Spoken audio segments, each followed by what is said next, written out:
자, 오늘은 2024년 11월 수능수학 기적분 26번 문제를 분석해 드리도록 하겠습니다. 자, 26번 문제는 이제 도형이 나왔죠. 입체 도형이 나왔는데 그림을 좀 잘 먼저 체크를 해야 되겠죠. 간단하게 이제 풀 수 있는 문제인데 이제 식 자체도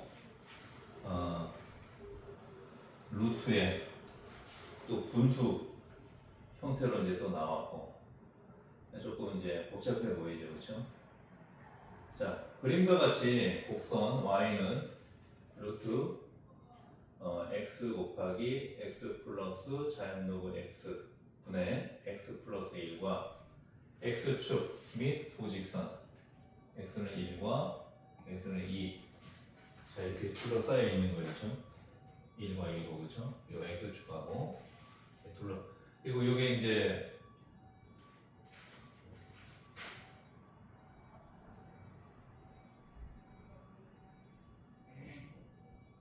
여기 이제 곡선이죠, 그렇죠?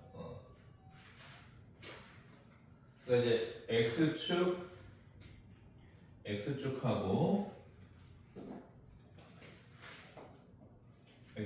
y축을 조금 이렇게 기울이게 놨죠, 그렇죠? 입체 도형을 조금 이제 돋보이게 하려고 그렇게 이제 그림을 그렸는데요. 그러니까 x축하고 y축에 이 곡선이 지금 이렇게 그려져 있는 거예요, 그렇죠? 분수함수 형태니까 우리가 이제 이 그래프를 이제 정확하게 그릴 필요는 없지만은 기본적으로 분수함수의 형태가 어떻게 됩니까? 분수함수의 형태가 이런 패턴이잖아요, 그렇죠? 이런 패턴. y는 x분의 1. 요거는 이제 기본적인 패턴으로 하고 있죠, 그렇죠? 분모가 점점 커질수록 분자는 점점 그 전체값은 전체적으로 작아지니까 0에 수렴하게 되죠, 0에 그렇죠? 0에 가까이. 그러니까 이제 기본적인 패턴이 이렇게 되니까 루트를 씌우고 자연로그 x가 나오고 뭐 이렇게 복잡해 보이지만 기본적인 패턴은 이제 이렇게 간다는 거죠, 이렇게 이제 가는 걸로 그림이 그려졌어요. 그걸 가지고 x는 1하고 x는 2로 둘러싸인 부분을 밑면으로 한다. 자, 그러면 이제 이 입체 도형은 나중에 생각하고 일단 이 x는 1하고 x는 2 여기에 이 곡선하고 만나잖아요, 그렇죠? 여기서 만나죠. 여기서 만나죠, 그렇죠? 그러면 이제 어쨌든 여기서부터 여기까지 우리가 이제 정적 분호를 이제 구할 수도 있고, 그렇죠? 그거를 이제 밑면으로 한단 말이에요, 밑면. 여기가 이제 밑면이 되는 놈이.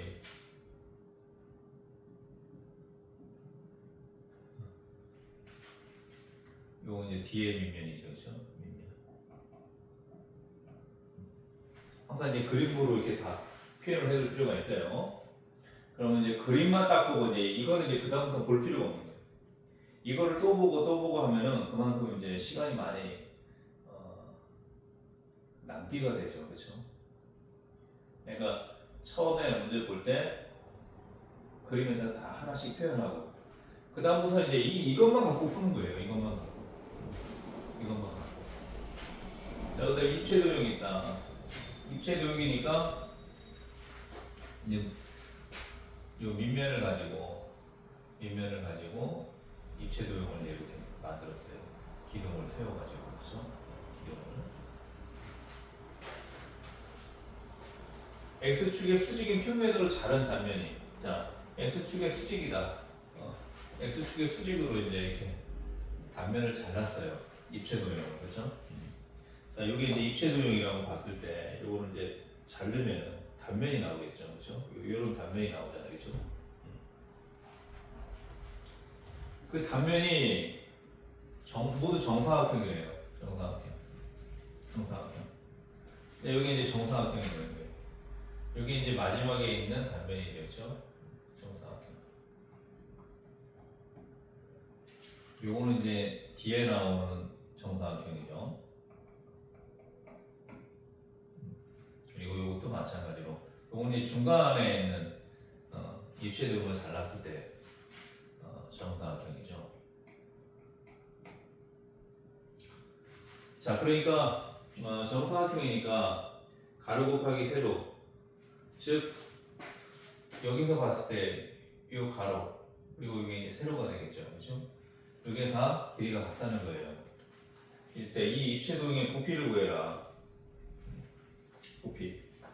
자, 기본적으로 부피 개념은 이 각각의 단면들. 그러니까 이거를 이제 식빵이라고 한번 생각해 보세요. 식빵을 칼로 잘랐어요. 자르면은 식빵 한 개씩 다 나오죠, 그렇죠? 그 식빵의 면적을 계산해서 그 식빵들 자른 식빵들의 그 면적을 다 계산해가지고 더하면은 그게 부피잖아요, 그렇죠? 그냥 단순하게 생각하란 말이에요, 단순하게. 그러니까 이런 수학 같은 경우를 이 수학 자체의 그림으로만 이해를 하니까 우리가 수학을 어렵게 생각하는데 그냥 이거를 그냥 문제를 이렇게 낼 수 있는 거죠. 입체 도형이 있다 이게 아니고 식빵이 있다, 뭐 고기 덩어리가 있다 이런 식으로 저는 문제를 내고 이거를 칼로 잘랐는데 그 식빵의 단면 아니면은 뭐 고기 덩어리의 단면이 정사각형이다 모두. 현실적으로는 이제 뭐 정사각형이 나올 수가 없죠, 그렇죠? 대체적으로 직사각형이 많이 나오죠, 자연스럽게. 근데 이제 문제를 만들기 위해서 이제 모두 정사각형이다 이런 식으로 했는데 이 입체도형의 부피를 구해라. 그러니까 쉽게 말하면 식빵이면은 식빵 전체 면적을 구해라. 부피를 구해라. 뭐 이렇게 우리가 이제 볼 수가 있는데 어쨌든 이 부피하고 이제 면적이라는 개념이 면적이라는 것은 이제 그 단면에 있을 때 어떤 이제 평면상에 있을 때 그걸 우리가 이제 면적으로 이제 계산을 하고 거기에 그 면적들이 어떤 그 일정 구간을 차지하고 있을 때 그게 이제 어떻게 보면 이제 높이 개념이 되죠, 그렇죠? 그래서 이제 부피를 구하게 되는 건데 단순하게 이제 생각해서 저 단면의 면적을 구한 다음에 1부터 2까지 다 더하면 되는 거죠, 그렇죠? 그러니까 1부터 2까지가 어떻게 보면 이제 그 식빵의 저 도형의 부피가 되는 거죠. 그러니까 높이가 되는 거예요, 높이, 그렇죠? 그렇게 해서 이제 단순화시켜서 볼 필요가 있습니다. 그러면 단순하게 보면 일단 부피 구하는 공식이니까 결국에는 각각의 면적들을 다 더하는 거잖아요, 그렇죠? 자, 각각의 면적은 일단은 1부터 2까지죠, 그렇죠? 범위가 1부터 2까지. 그리고 정사각형이라고 그랬으니까 일단은 요 길이를 우리가 y로 볼 수 있잖아요, 그렇죠? y축에 있는 값이니까 x가 주어지는 거에 따라서 y 값도 당연히 변하는 거지만 그러면 정사각형이 나왔을 때 여기도 y가 되겠죠, 그렇죠? y가 이제 우리가 이제 그 해설지 같은 경우 볼 때는 이제 기본적으로 뭐 t로 바꿔가지고 x 값이 이제 변수가 되니까 t로 해서 그 면적을 s t 곱하기 t 제곱 각각의 이제 가로 세로 이렇게 갖고 이제 풀어도 되는데 기본적으로 이제 그 미지수가 많아지면은 계산이 조금 복잡해져요. 그래서 이거는 굳이 그렇게 할 필요 없이 y 곱하기 y dx x가 기준이 되는 거니까 이 범위가 x가 기준이 되는 거잖아요, 그렇죠?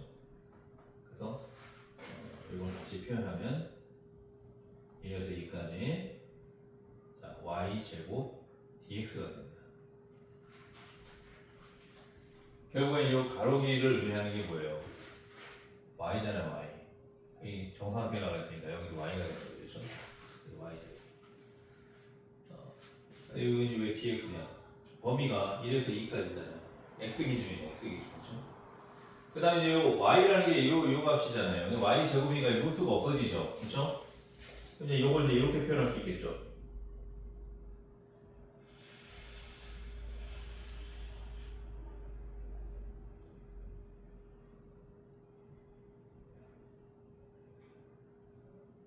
이렇게. 그렇죠? 루트가 없어지니까 x 곱하기 x 플러스 자연제곱 x 분의 x 플러스 이렇게 나오잖아요. 그리고 이제 여기까지는 다 이제 할 수가 있는데 일단 인테그랄 문제가 나왔으니까 요거는 이제 적분을 해야 되잖아요, 그렇죠? 적분 1에서 2까지 그렇죠? 이거를 이제 어떻게 적분하느냐? 여기서 이제 막히는 경우들이 많죠, 그렇죠? 근데 이제 기본적으로 항상 뭐든지 복잡한 형태들이 나올 때는 이제 분류를 해가지고 치환을 이제 해서 문제를 조금 이제 단순화시킬 필요가 있습니다. 그래서 우리가 이제 기본적으로 자연노가 나면 항상 이걸 생각해야 돼요. 자연노고 x를 미분하면은 x분의 x 프라임 즉 x분의 1이 됩니다. 요거를 좀 잘 활용을 할 줄 알아야 돼요. 근데 일단은 이제 복잡하니까 x도 나오고 자연노고 x도 나오잖아요, 그렇죠? 일단은 얘를 뭐 t로 치환해도 되고 s로 치환해도 되고 그거는 이제 편한 대로 하시면 됩니다. 이번에 이제 s로 한번 치환을 해볼게요. s로 s가 이제 어떤 면적을 나타내죠. 썸의 개념이기 때문에 s를 일단 한번 해볼게요. 그러면 x 플러스 자연루브 x를 s로 보게 되면은 이걸 가지고 요 x하고 x 플러스 dx 요게 한 묶음을 해가지고 이제 s로 바꿨으니까 ds로 변형이 돼요. 그 다음에 요 범위도 s로 이제 변형이 되는 거죠. 그래서 치환을 하게 되면 얘만 바뀌는 게 아니라 같이 이제 따라서 바뀌게 됩니다. 그래서 치환을 할 때 이 자연루브 x가 있는 거를 치환을 하면 돼요. 이 원리를 잘 활용해서 자 그럼 미분 한번 해볼까요? 자 x로 미분하면은 이렇게 되죠. 얘는 1이 되고 요건 이제 x분의 1이 되잖아요, 그죠? 그리고 dx분의 ds 이렇게 됩니다. 자 s를 dx분의 d 즉 x로 미분하라 그런 얘기죠. 근데 s는 x로 미분이 안 되잖아요, 그죠? 그러니까 이렇게 만약에 써놓은 거예요. 이렇게. 자, 그 다음에 이거는 이제 어떻게 변형이 돼요? x분의 x 플러스 1로 변형이 되죠, 그렇죠? 그래서 x분의 x 플러스 1이 나오는 거예요. 그러면 x분의 x 플러스 1은 dx분의 ds니까 어떻게 됩니까? 이거를 이제 변형시켜 볼게요. 1하고 2 일단 써주고 그 다음에 x분의 x 플러스 1 곱하기 x 플러스 자연로그 x분의 1 이렇게 분리를 시킬 수 있잖아요, 그렇죠? 일단 이렇게 분리시킬 수 있잖아요, 그렇죠? dx 이렇게 되죠, 그렇죠? 자 이제 각각의 것들을 이제 다 바꾸면 됩니다. 그래서 x분의 x 플러스 1은 dx분의 ds잖아요. 그쵸? 그럼 이 자체가 dx분의 ds가 되고, 그리고 요거는 s분의 1이 되죠. 그쵸? 그리고 요거 이제 dx니까 이렇게 해서 이제 없어지잖아요. 그쵸? 없어지면서 어떻게 됩니까? s분의 1 ds로 바뀌게 되죠. s로 통일이 되는 거죠. 요거는 이제 범위도 s로 통일시켜줘야죠. 자, x값이 1일 때 1 더하기 자연로그 1이니까 자연로그 1은 0이죠. 0. 그렇죠? 1만 남는 거예요. 여긴 그대로 1이라고 써주면 되겠죠. 그 다음에 2를 집어넣으면은 2 플러스 자연로그 2니까 자연로그 2는 요거 이제 밑이 2잖아요. 2. 그죠?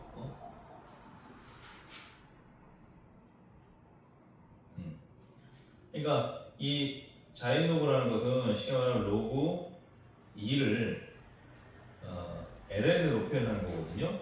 그러면 밑이 여기 이제 2가 지금 빠져 있는 거예요. 밑하고 진수가 서로 같으니까 1이죠, 1. 그렇죠? 2 플러스 1이 됩니다. 2 플러스 1. 이렇게 되는 거죠. 그럼 좀 이제 간단하게 되는 거죠. 복잡했던 것들이 간단하게 되는 거죠. 그래서 이제 여기 키포인트는 얘예요. 얘를 이제 치환할 줄 아느냐. 그러니까 복잡한 것들이 나오면은 자연로그가 있는 쪽을 치환을 하면 됩니다. 자, 그럼 이제 여기서부터 이제 적분하 이거 수월하죠, 그렇죠? 여기 자연로그 x를 미분하면 x분의 1이니까 x분의 1을 적분하면 자연로그 x가 되는 거잖아요, 그렇죠? 그러면 s분의 2를 적분하면 자연로그 s가 되겠죠, 그렇죠? 1에서 2 플러스 1 이렇게 되는 거예요. 자, 그러면 2 플러스 1하고 2를 집어넣으면은 자연로그 2 플러스 1 이렇게 되고 빼기 자연로그 1 이렇게 되는 거죠. 그럼 자연로그 1이라는 것은 진수가 1일 때는 0이 되어버리니까 결국 자연로그 2 플러스 1이 답이 되는 거죠. 자, 그래서 쉽게 풀 수 있는 그런 문제였기 때문에 굳이 S 뭐 T제곱 뭐 이렇게 더 변형할 필요는 없어요. 그럼 더 복잡해지는 거죠. 그냥 단순하게 이 값이 결국에는 y 값이잖아요, 그렇죠? 이거 이제 x 이것도 이제 y 값이고 y 제곱으로 그냥 풀라는 거죠, y 제곱, y 제곱. 그다음에 이제 요거를 치환을 해야죠, 치환. 치환을 해서 나온 결과가 이제 이렇게 된다는 거죠. 그 치환을 통해서 이제 이것도 dx분의 ds다라는 것을 이제 알게 됐고, 그래서 x분의 x 플러스 1은 dx분의 ds로 바꿔주고, 요거는 s분의 1이 되는 거죠. 이 자체가 이제 s니까, 그렇죠? 그래서 이제 이렇게 해서 약분이 되는 거예요. 약분이 되었고 또 ds만 남게 되는 거죠. 그리고 범위도 당연히 바꿔줘야 되겠죠. s로 바뀌었으니까. 그렇게 이제 쉽게 풀 수 있는 문제인데, 이 문제는 어떻게 보면은 시간이 부족했을 때 충분히 좀 찍을 수도 있는 문제예요. 근데 찍을 때 이제 우리가 뭐 나름대로 또 그 찍는 노하우도 있긴 한데, 기본적으로 이제 이걸 딱 보니까 뭡니까? 자연적으로 다 똑같이 나오죠, 그렇죠? 자연적으로 2 플러스 1이고 2 플러스 2고 2 플러스 3이고 요거는 2, 요것도 2 이렇게 나오죠, 그렇죠? 그럼 우리가 이제 딱 생각했을 때 여기 이제 x가 나오고 자연로그 x가 나오잖아요, 그렇죠? 그럼 x 의 개수도 1이고 자연로그 x의 그 개수도 1이고, 그렇죠? 그럼 기본적으로 이제 4번하고 5번이 답이 나올 확률은 조금 떨어진다는 얘기입니다. 기본적으로 여기 개수가 2잖아요, 2, 그렇죠? 그 다음에 2 플러스 1이냐, 2 플러스 2냐, 2 플러스 3이냐 할 때 기본적으로 여기 똑같이 나오잖아요. 1, 그렇죠? 얘가 조금 더 신빙성이 있는 그런 답이라는 거죠. 그래서 그런 식으로 또 이제 시간이 부족할 때 찍을 수도 있는 거니까 그런 것도 좀 잘 활용해서 나름대로 이제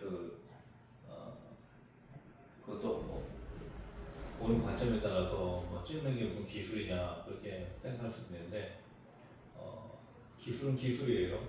감도 어떻게 보면 그것도 이제 내가 갖고 있는 기술이고 모든 것들을 어쨌든 내가 문제를 풀어내는데 활용할 수 있는 것들은 다 기술이라고 보시면 돼요. 그래서 시간이 부족할 때 또 그런 식으로 풀 수도 있는 거니까 같이 병행해서 잘 체크해 두시고 어쨌든 이제 입체 도형을 좀 잘 이해를 해야 됩니다. 그냥 단순하게 식빵이라고 보시면 돼요. 식빵. 식빵을 잘랐는데 단면이 정사각형이 나오더라. 그 정사각형을 식빵 하나의 그 면적을 구한 다음에 그걸 다 더하면 되겠죠. 그렇죠? 그게 이제 부피가 되는 거예요. 부피. 식빵이 부피. 자, 입체 도형이라고 하지 말고 식빵이 있다. 이 식빵을 x축의 수직인 평면으로 자른 단면 뭐 이렇게 생각하지 말고 도마에 식빵이 있단 말이에요. 도마에 수직으로 칼로 잘랐다. 이런 식으로 표현하면은 실생활에 있는 이제 그 문제가 되는 거죠. 그렇죠?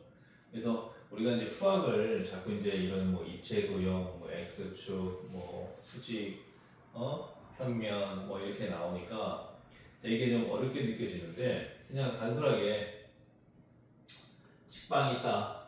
이 식빵을 도마에 똑바로 자른 그 단면이 잘랐는데 모두 정사각형 식빵이 나오더라.